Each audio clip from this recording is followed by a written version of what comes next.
Olá, meus amigos orquidófilos, tudo bem? Meus amores, estou na casa da minha amiga Inês Chaga, mas antes de tudo, não se esqueçam do like, tá bom? Amados, vou abordar dois temas importantes aqui sobre o cultivo de orquídeas. O primeiro tema é sobre orquídeas pendentes, orquídeas que gostam de ficar suspensas. Às vezes você cultiva uma orquídea e ela começa a assumir uma posição que você não entende, você tenta educá-la para que ela volte para o vaso e simplesmente ela gosta de ficar daquela maneira. Aí você mexe na orquídea, imaginando que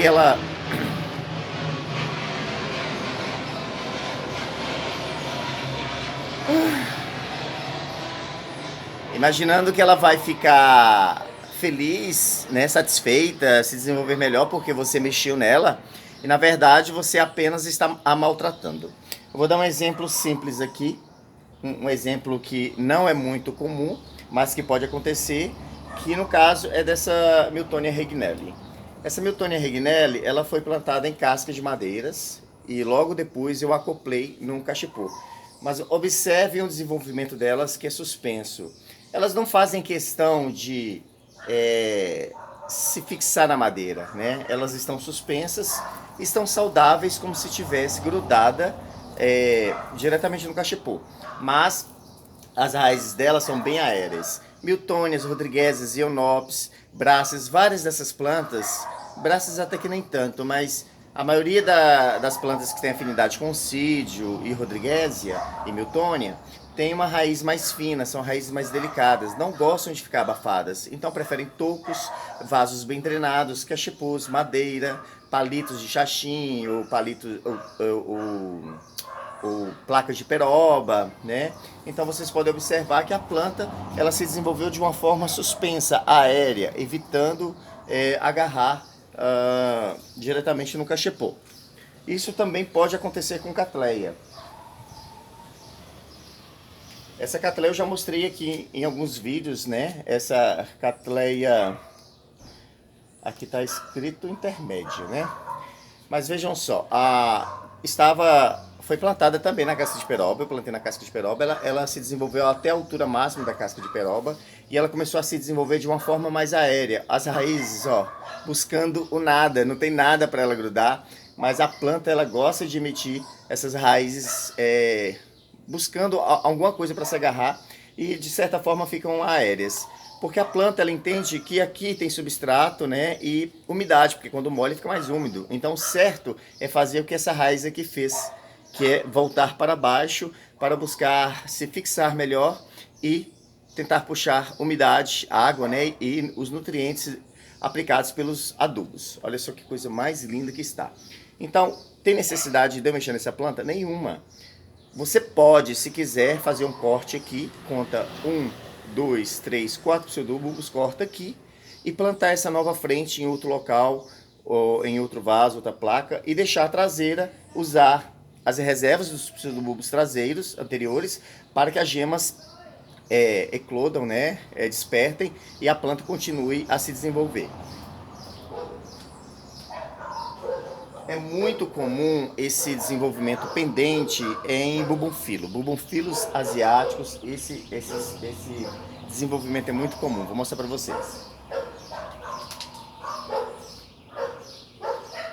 Esse bubonfilo vaginato, assim como a maioria dos bubonfilos asiáticos, possui um rizoma longo e coloca os seus pseudobulbos um longe do outro, espaçado. E vocês podem observar que a planta ela se alastra, né? Ela tenta buscar o máximo possível de local para se agarrar, como está agarrando aqui na lateral do vaso.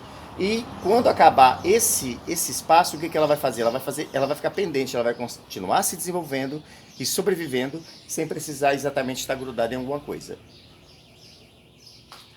Na natureza, as orquídeas sobrevivem com a água das chuvas e com a água da umidade do ar, o orvalho da noite, coisas desse tipo. Então, como nós não temos essa umidade atmosférica suficiente em nossos cultivos caseiros, certo? A não ser que as pessoas tenham uma estufa climatizada, um orquidário climatizado, orquidários profissionais geralmente são climatizados, né? Automaticamente, quando a umidade abaixa, os aspersores já ligam e e controlam a umidade do ar, certo? Mantendo a saúde das plantas muito mais elevadas do que no nosso cultivo caseiro.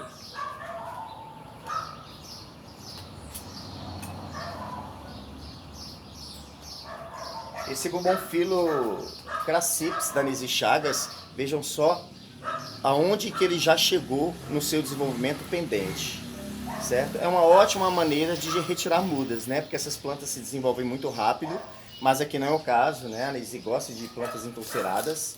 Então vocês podem observar que essa planta, olha só onde que ela já chegou e é exatamente o que eu havia falado. Ela não tem aquela necessidade de grudar no cachepô, certo? Porque ela poderia estar se arrastando aqui, subindo para cima, tentando ocupar os espaços vagos. Mas não, ela continua a se desenvolver longe do cachepô, pendente e muito, muito saudável.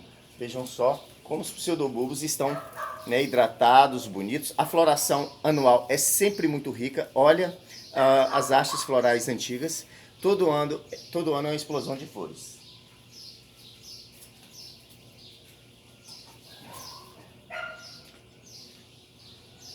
Agora eu vou mostrar...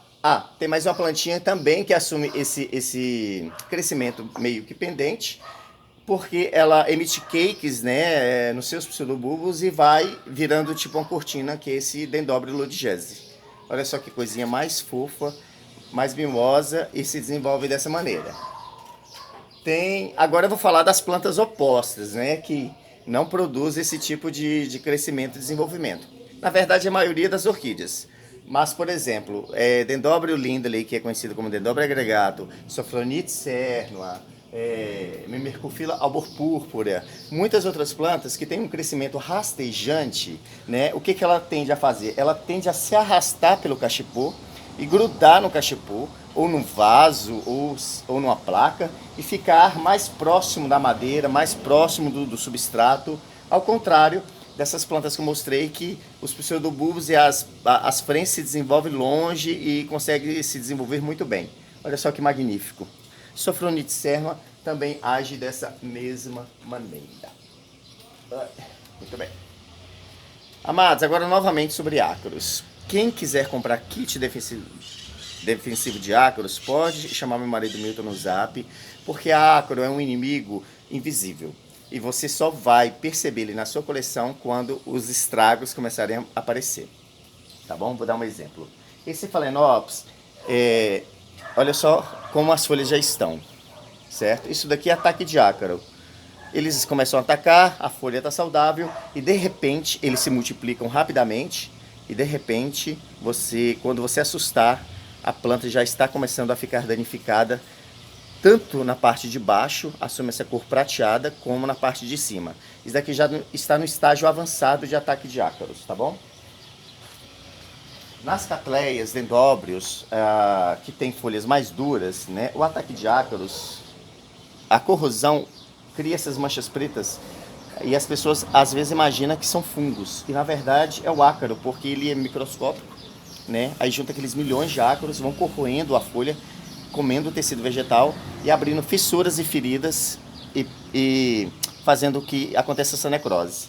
O maior problema desse tipo de necrose é a abertura, a passagem de fungos mais agressivos, né? Abrir uma janela muito mais fácil para que os fungos entrem e acabem tomando conta da planta. Como no meu vídeo passado eu mostrei uma queimadura de sol, já não tem nada a ver com ácaro, e abriu uma porta para que a podridão negra se instalasse e se desenvolvesse ali. Nos dendróbios, especialmente nesses dendróbios híbridos, e o ácaro, olha só o que ele causa nas folhas, tá vendo? Então é realmente algo assim, muito agressivo o ácaro. Olha só as marcas do que o ácaro faz. Francisco, como que eu quebro esse ciclo? Bem, está infestado de ácaros, tem que fazer a aplicação dos produtos. Primeiro você vai usar o kit defensivo, que é o enxofre de Ime, depois uma dose de cúmulos, que é um fungicida de contato, tem que tomar cuidado, e depois uma dose de enxofre de Ime. O enxofre de Ime é super tranquilo com relação à saúde, não é tão problemático, mas existem produtos que são mais problemáticos, E o outro problema mais específico dos ácaros é que você tem que aplicar com a bomba, certo? Porque se tem uma planta, perdão, que está contaminada com ácaro, isso quer dizer que toda a sua coleção tá. Ai, Francisco, mas essa tá com a folha muito verdinha, não parece. Tem, honey, pode ter certeza que tem, entendeu? Aí você tem que fazer a aplicação com a bomba, se proteger e tal. Então, geralmente, você usando esse procedimento do enxofre de com óleo de nim, 15 dias depois, uma aplicação de cúmulos, né, fungicida puro, cúmulos, e 15 dias depois, uma aplicação de enxofre de com óleo de nim novamente, você consegue quebrar esse ciclo de reprodução dos ácaros e matar tudo que está na coleção. Lembrando que é um micro-organismo, né, um animal microscópico, vamos falar assim, né? Que é da família dos carrapatos, que vem pelo ar, ele vem pelo vento. Então, às vezes, uma planta da vizinha tem ácaro, você matou todos os ácaros da sua coleção, mas o vento traz de volta. Então, você sempre tem que estar atento para fazer pelo menos uma aplicação de 3 em 3 meses para que você tenha uma prevenção contra esse tipo de problema, tá bom? Mostrei tudo, beleza pura. É só isso mesmo. Tá bom, meus amores, não esquece do like, boas festas para todo mundo, muitas felicidades, tá bom? Saúde, paz, amor e, é claro, orquídeas. Beleza, tchau, tchau.